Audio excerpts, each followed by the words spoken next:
जैसे बड़े कलाकारों ने रिएक्ट किया। बी प्राक ने एक्स पर लिखा, इतिहास से खेलने का अधिकार किसी को नहीं है, चाहे वो कितने भी लाख सब्सक्राइबर वाला यूट्यूबर क्यों ना हो। हनी सिंह ने कहा, एआई से व्यूज तो मिल सकते हैं पर इज्जत नहीं। बादशाह ने लिखा, तथ्य और कल्पना में फर्क करो, वरना लोग तुम्हें इतिहासकार नहीं कंटेंट सेल्समैन समझेंगे। इतनी कड़ी प्रतिक्रियाएं आने के बाद भी ध्रुव ने कोई माफी नहीं मांगी, बल्कि अगले ही वीडियो में उन्होंने कहा, जो सच दिखाता है उसे हमेशा विरोध झेलना पड़ता है। भाई, बात विरोध की नहीं है, बात जिम्मेदारी की है। तुम्हारी रीच लाखों लोगों तक है, तुम जो कहोगे वही लोग मानेंगे, तो क्या सिर्फ व्यूज के लिए इतिहास के साथ छेड़छाड़ करना सही है? और ये सब तब हो रहा था जब ध्रुव ने अपने चैनल पर नया बिजनेस मॉडल लॉन्च किया था। ऑनलाइन मास्टर क्लासेस, एआई सीखिए, टाइम मैनेजमेंट की कला समझिए, इंस्टाग्राम ग्रोथ पाइए और इसके लिए दीजिए 4000, 6000 तक।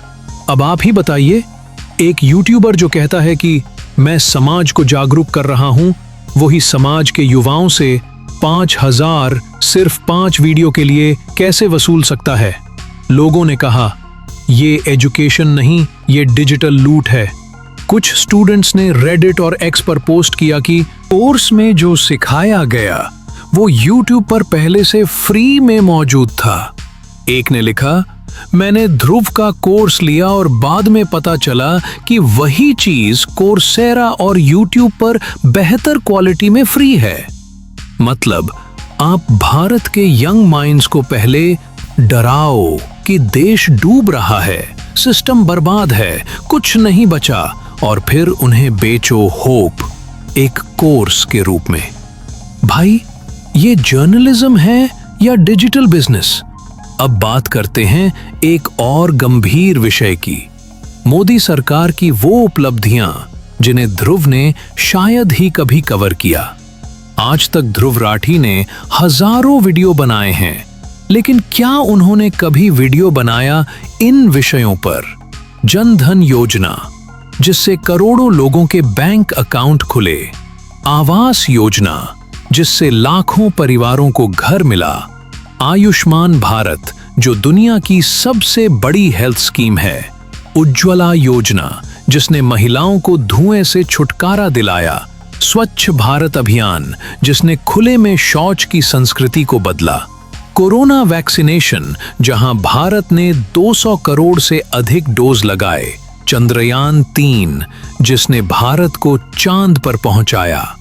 इनमें से किसी पर भी ध्रुव ने डेडिकेटेड, डिटेल्ड, एप्रिशिएटिव वीडियो क्यों नहीं बनाया?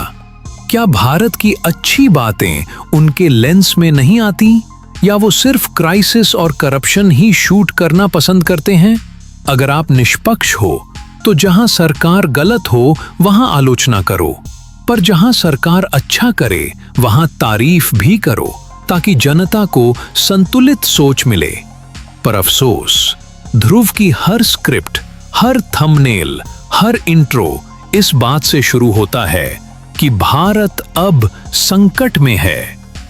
अब दोस्तों, इतना सब कुछ जानने के बाद एक आम नागरिक क्या करे? क्योंकि अगर तुम सोचोगे नहीं तो कोई और तुम्हारे लिए सोचने लगेगा, और अगर तुम सिर्फ एक ही यूट्यूबर को सच मानकर देश की नजरों से देखोगे तो समझो तुम्हारी नजरों पर किसी और की चश्मा लग चुका है। बहुत बढ़िया दोस्तों, अब पेश है आखिरी और सबसे दमदार भाग। ये हिस्सा सिर्फ निष्कर्ष नहीं है, ये है आपकी आंखें खोलने वाला आईना, एक ऐसा भावनात्मक, सस्पेंस से भरा, सोच बदलने वाला अंत जो हर दर्शक को सोचने पर मजबूर करेगा।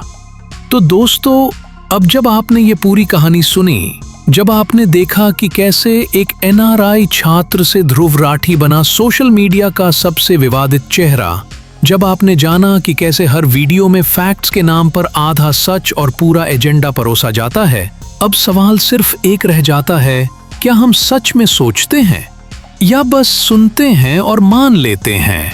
क्योंकि एक वक्त था जब ध्रुव राठी को लोग न्यू एज जर्नलिस्ट मानते थे, लेकिन अब कई लोग उन्हें डिजिटल एक्टिविस्ट, प्रोपेगेंडा प्रोड्यूसर और यहाँ तक कि हिंदू विरोधी प्रचारक कहने लगे हैं। जैसा कि आपने देखा, हर बार वही कहानी, वही टारगेट, मोदी, बीजेपी, हिंदू विचारधारा। और अगर कोई उनसे सवाल करे, ब्लॉक कर दो, चुप करवा दो, कॉपीराइट स्ट्राइक ठोक दो। क्या यही लोकतंत्र है? अब जरा सोचिए, जब किसी सरकार ने करोड़ों लोगों को मुफ्त टीका दिया, मुफ्त राशन दिया, गैस सिलेंडर दिए, घर दिए, टॉयलेट बनाए, तो क्या सिर्फ एक बार भी तारीफ नहीं बनती? ध्रुव ने कभी नहीं कहा कि मोदी सरकार ने भारत को डिजिटल पावर हाउस बना दिया, या रेलवे को विश्व स्तर पर पहुंचा दिया, या स्पेस में ESRO ने वो कर दिखाया जो दुनिया सोच भी नहीं पाई थी। भाई, आलोचना जरूरी है, लेकिन अगर आपकी आलोचना इतनी एक तरफा हो जाए कि लोगों को लगे देश में सब बर्बाद हो चुका है, तो समझिए आप सच्चाई नहीं, सेंसेशनलिज्म बेच रहे हैं। और अब तो बात यही नहीं रुकती। आज ध्रुव के वीडियो लाखों लोग देखते हैं, लेकिन क्या आपने कभी ये सोचा, इतनी निगेटिविटी देखकर कोई 18-20 साल का युवा क्या सोचता होगा? वो कहता होगा, भारत का कोई भविष्य नहीं है, सिस्टम करप्ट है, नेता सब चोर है, धर्म सब धोखा है। और ये सोच धीरे धीरे उसे एक कट्टर ट्रोल में बदल देती है, जो सिर्फ गालियां देना जानता है, तर्क नहीं। क्या आप चाहते हैं कि हमारे देश के युवा सिर्फ एंटी थॉट से भरे रहें? नहीं ना।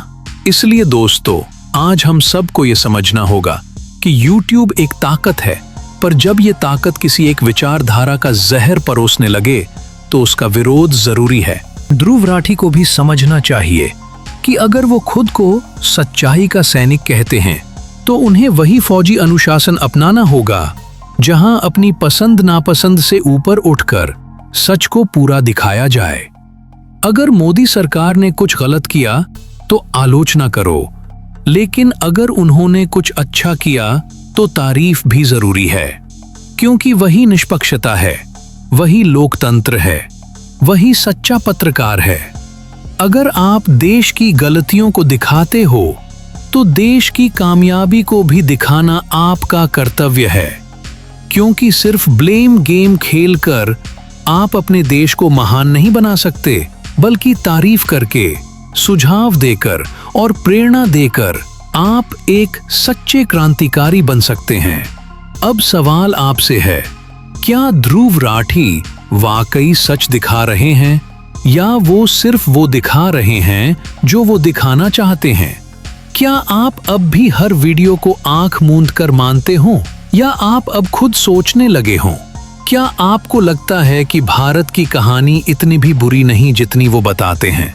अगर हाँ, तो इस वीडियो को लाइक करो, शेयर करो और सब्सक्राइब ठोको, क्योंकि हम लाएंगे ऐसे ही और वीडियो जो आपके दिमाग को नहीं, आपकी सोच को झकझोरेंगे। कमेंट में जरूर बताओ, क्या ध्रुव राठी सच्चाई की आवाज हैं या एजेंडे की गूंज? अंतिम पंक्तियां, सोचो वरना सोच लिया जाएगा। सोचना जरूरी है, वरना कोई और आपके लिए सोच लेगा, और जब कोई और सोचता है तो आपके सपने नहीं, उनके इरादे पूरे होते हैं। मिलते हैं अगले वीडियो में एक और चौंकाने वाले, आंखें खोलने वाले सच के साथ। तब तक के लिए जय हिंद और सोचो जरूर।